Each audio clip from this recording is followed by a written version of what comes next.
بھئی یہ وہی دربار تھا جہاں علی کے نام پہ پابندی لگی تھی.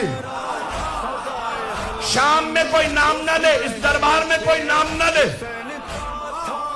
اب یزید نے پوچھا آپ کون ہیں؟ ساری خواتین میں ایک مرد کون؟ آپ نے فرمایا انا علی ابن الحسین, میں حسین کا بیٹا علی ہوں. کہ مجھے کسی نے بتایا وہ کربلا میں مارا گیا. آپ نے فرمایا وہ میرا بھائی علی اکبر تھا. اس نے کہا یہ سارے مردوں کے سر ایک بچے کا سر. آپ نے فرمایا یہ علی ابن حسین اصغر ہے. اس نے پلٹ کے کہا آپ کے بابا کوئی اور کوئی نام نہیں ملا تھا؟ ہر بیٹے کا نام علی. کہا میرے بابا فرماتے تھے میرے اگر 100 بیٹے بھی ہوتے ہر کا نام علی. حسین